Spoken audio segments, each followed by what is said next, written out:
want to welcome you today on this Christmas Day.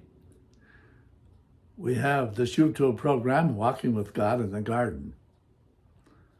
Let us walk with God today in the Christmas story to the birth of Jesus Christ.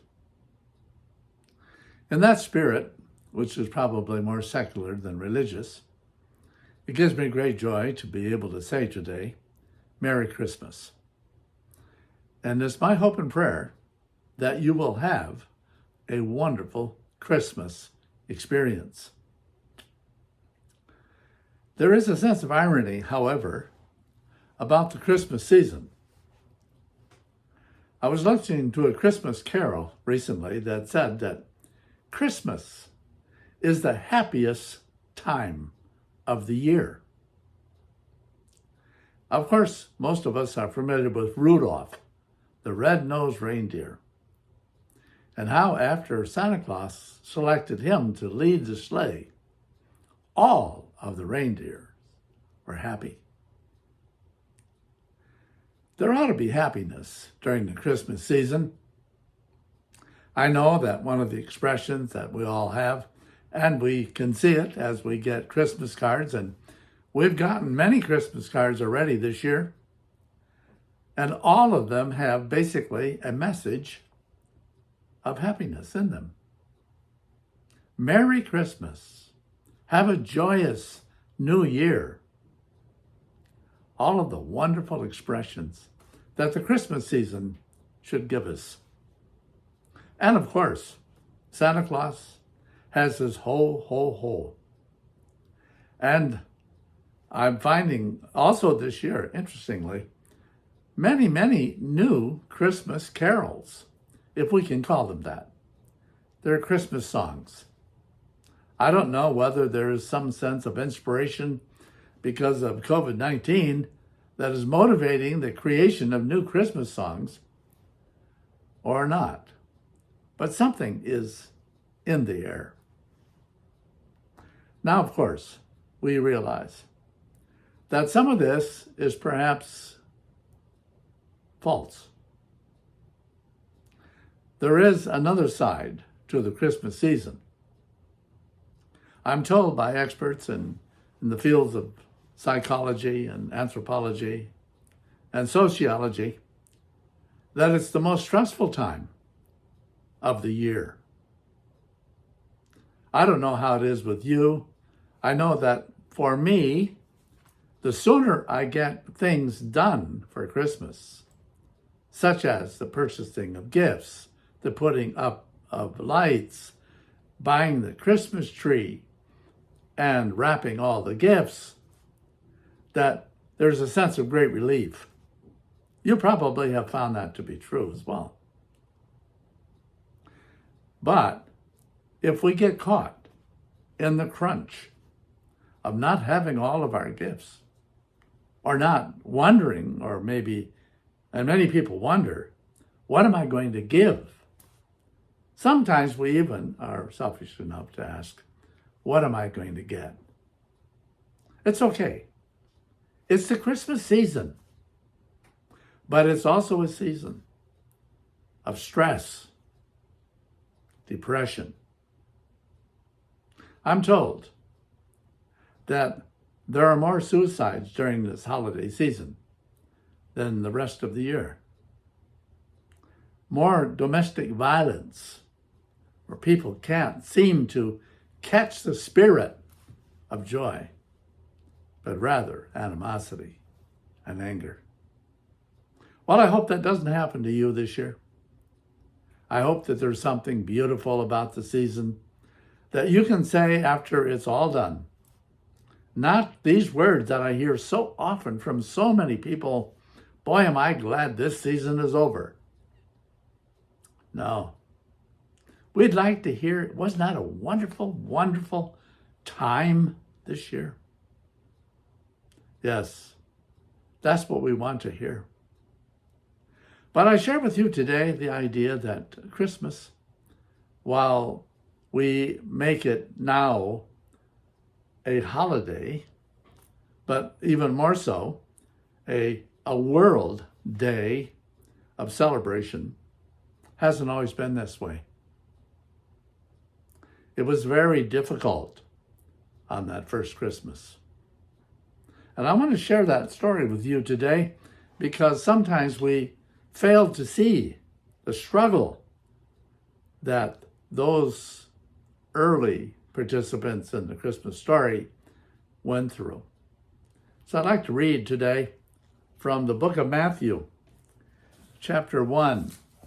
And I'll begin today with these words. And I think it's important that we would see the agony and the struggle that the people went through in that first experience. It says, this is how, from the 18th verse of chapter 1, this is how the birth of Jesus Christ came about. His mother Mary was pledged to be married to Joseph. But before they came together, she was found to be with child through the Holy Spirit. Because Joseph, her husband, was a righteous man and did not want to expose his wife to the public disgrace, he had a mind to divorce her quietly. But after he had considered this, an angel of the Lord appeared to him in a dream and said, Joseph, son of David, do not be afraid to take Mary home as your wife, because what is conceived in her is from the Holy Spirit. She will give birth to a son, and you are to give him the name Jesus, because he will save his people from their sins. Well, that's the story. Very quickly, let me kind of summarize it for you, because it is not a story that says it's the happiest time of the year. First of all, Mary is approached in an unusual kind of a way. She's a human being. She has plans. Maybe her parents made arrangements for her to marry Joseph. And that particular day, they had matchmakers, as they do even today in some cultures. So maybe the match was between Mary, a young woman, and Joseph, an older man. We don't know.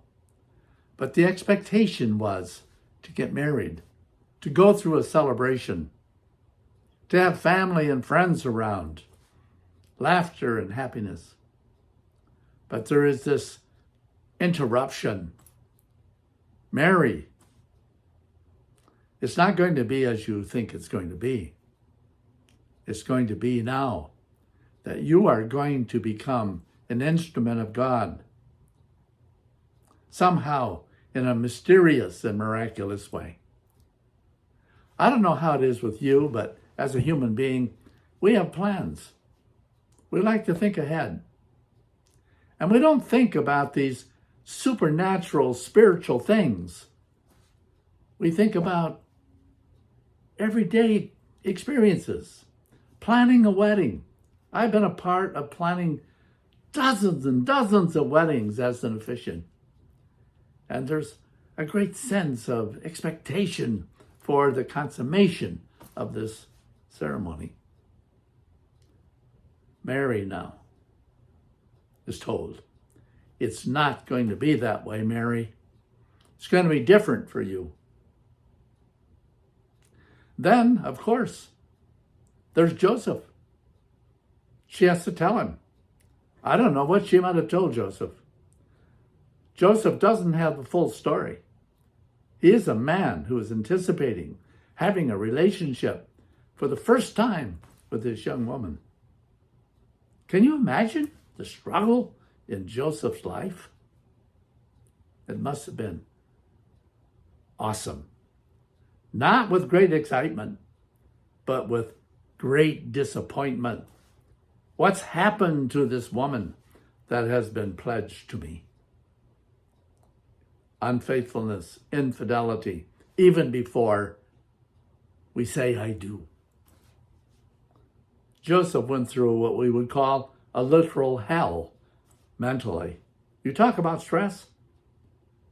Joseph had stress. And then, as we are told, Joseph, it's not going to be as you plan. Take Mary as your wife. Take her in this condition that she's in. Could Joseph comprehend? Did he have any understanding of what was going on? I don't think so. He's a human being like you and me. Made plans, expectations, anticipation, and now it's all interrupted. And what are we going to say to the neighbors and our friends who've been kind of watching and wanting to be a part of this whole scenario? No, I'm going to put her away. And then he's interrupted. No, Joseph, you're going to have to go through this.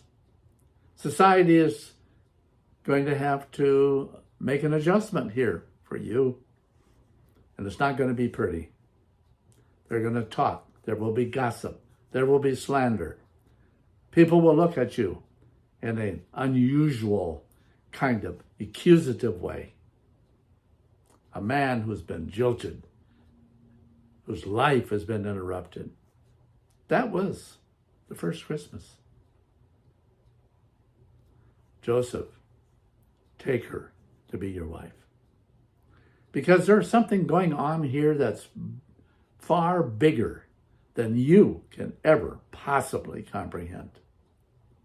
I don't know if you've ever been in situations where life is upside down. Sometimes that happens. There may be a death, especially during Christmas season. Unhappiness, sadness. Well, Joseph had a lot more than that. He had a struggle to work through it in terms of his own psychology and the acceptance of this woman. Can you imagine how Joseph looked at Mary and Mary looked at Joseph? Here they had built their futures on a relationship that would be normal. Normal. This was abnormal. So friends, today on this YouTube broadcast, I just want to say, we have to look for the miracle in the midst of what we call Christmas is the happiest time of the year. It might not be. It could be a sad time. It could be a catastrophe for many people. It was in my case just last week. I officiated at a funeral of a friend. Christmas time. Sadness in that home. Unusual. But that's the way it is. So we joined with Joseph and Mary. We joined with that little group of people there in the first century in terms of total chaos, unbelief, mystery, something that transcends human comprehension. That could be your life today. It's in the lives of hundreds and hundreds of people who were just laid off from work just before Christmas. It's happening right now in the Middle West. A storm of unbelievable proportions, disrupting travel and visiting and family and friends. Yes, it's not unusual. It all started 2,000 years ago with two people called Mary and Joseph. But we have, however, a wonderful, wonderful solution to all this chaos. Because the angel came to Joseph and said, Joseph, take her to be your wife. Don't worry, Joseph, about tomorrow. Because the child that's going to be born, you call him Jesus. You call him Jesus. Not after you, Joseph. Not after your dad. Not after Grandpa. No, you call him Jesus. I'm giving him a name, says the angel. for he shall save his people from their sin. That is the theme of Christmas, to be saved from our sin. There's no greater message in reality. I can be caught up in the merriment of it all, and I am. But I must never forget what that event meant to two people that were in complete chaos for a while, and maybe for the rest of their life, as Jesus comes to save the world from our sin. God bless you today. This is Christmas. It's a wonderful time. I hope that you will find in the middle of it the wonder and peace of the Christ who came to give us that. God bless you.